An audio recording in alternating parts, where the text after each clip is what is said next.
Hello guys, nandito na naman ako. At ito, may pag-uusapan tayo, no? Bago ko makalimutan, ano, may sinabi nga pala sa nung puting kabayo kanina pagkagising ko, what the heck. Ito, guys, si Ramil Madriaga nga pala ay parang inassault, ibig sabihin parang pinagtatangkaan na ang buhay sa loob mismo ng city jail, no? At kasi kanina ang ingay daw nung magkakapatid sa telepono, what the heck. At nagagalit. Bakit? Ang narinig ng ating puting kabayo, may palpak na nangyari at napag-alaman ng ating puting kabayo, ang kapalpakang nangyari ay yung pagtatangka sa buhay ni Ramil Madriaga. Si Caramil, ang balita ay inatake yata sa loob ng isang lalaki, isa ring preso na pagkalaki-laki, at siguro, yun na ang pagtatangka sa kanyang buhay, no? Pero hindi yun ang ikinagalit, aside from kapalpakan, yung ikinagalit yata ng may sayad siblings, ay syempre, hindi nga natupad. Hindi nila naitumba si Caramil. Ang nabalitaan ng may sayad siblings, ayon na rin sa kanilang mga bubuwit, at sa kanilang mga ispay at mga chismosong alaga. Si Caramil ay kukunin ngayon ng NBI at ililipat sa kanilang pangangalaga. Which is good news, yan ang sinasabi natin, Thank you very much for your swift action, NBI Director Matibag. Kudos sa iyo.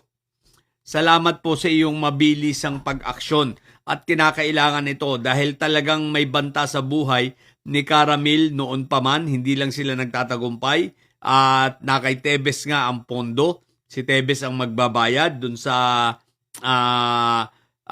tutumba kay Caramil. At salamat sa yung mabilisang aksyon,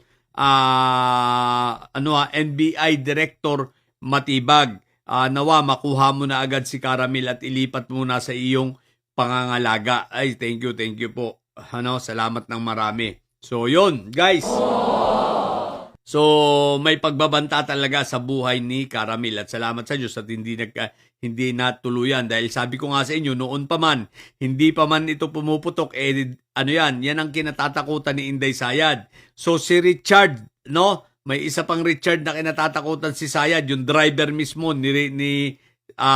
sa pagdi-deliver ng mga dyan sa mga confidential funds na yan, na nakakulong rin sa kasama ni Caramil, pero parang wala pang affidavit na ginawa, pero takot rin rito si Sayad. So, dalawang Aryan, di ba? Kung tandaan niyo sa content ko noon, si Caramil at si Richard.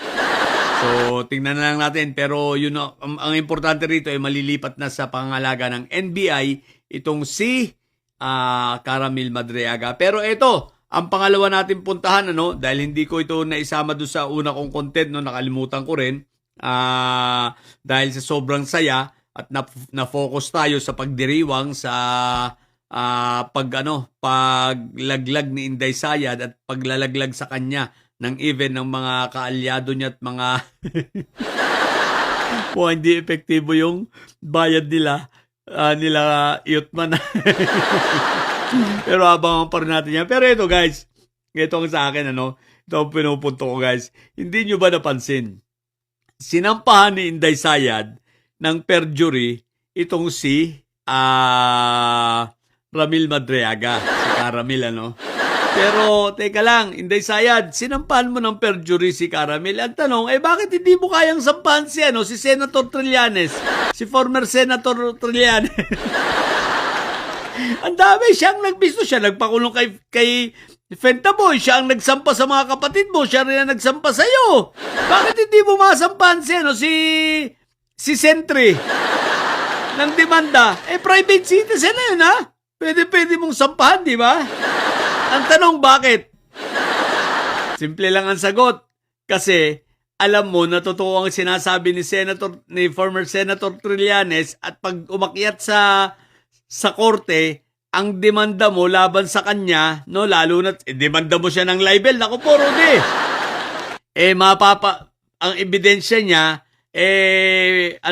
itong mga bank accounts mo nga at ang sasabihin ng korte, kung hindi yan totoo, AMLAC, ilabas. ilabas kung totoo o hindi. Mag-uutos ngayon ng korte. Di ba ga? Mag-uutos ang korte na ilabas ang iyong mga ebidensya. Kaya ano mangyayari? Lalo kang malulubog. Mapapaaga ang iyong pagkalubog. Yan ang dahilan kaya noon pa man hindi ninyo kayang idemanda si Sentry dahil ang mga sinasabi ni Sentry ay totoo. Dahil kung hindi totoo ang sinasabi ni Sentry, noon pa man, idinimanda nyo na. Lalo na ngayon sa kasagsagan itong impeachment na ito. O di ba? Hindi kaya. Ang pinag-iinitan talaga si Caramel para matigil ng pag-witness. Patay kayo. Bigo na. Hindi na makakakilos ang mga kakutsaba yung BJMP dahil pumasok na ang NBI sa pag-custody kay Caramel, no? So hindi nyo na ngayon magagalaw yan dahil anumang mangyari ngayon kay Caramel, patay kayong BJMP kayo. Patay yung mga officers niyo, patay yung mga nagbabantay dyan. So, what we expected right now, hanggat hindi pa nakukuha si Caramel sa BJMP sa Taguig, talagang isinicure na siya at wala nang magagawa yung mga bayarang ilang bayarang sigurong mga guard ng BJMP diyan, talagang wala na silang magagawa dahil patay sila diyan, no? Mabibisto pag may nangyari pa kay Caramel despite na nagsabi lang NBA, talagang tagilid sila diyan. Tapos ang karir nila. Palagay ko naman hindi na nila isasakripisyo yun, So, yun, palagay ko nasa safety na ngayon si Caramel sa loob ng BJMP until na makuha siya ng NBI. I am 100% sure na coordination had been ang tawag dito? Process itong mga request, lahat ng processes to transfer, it was already coordinated for sure ng NBI, between the NBI and the BJMP yon. Okay? So,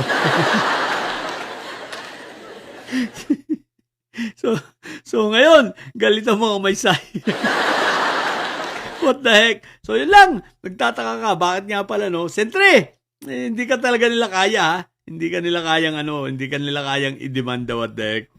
So yun lang, sa mga pumundidilis at maysay dyan, ang tatay nyo ay karton. Natili kayo mga bobot maysay sapagkat ang maysay ay laging high blood. Bye!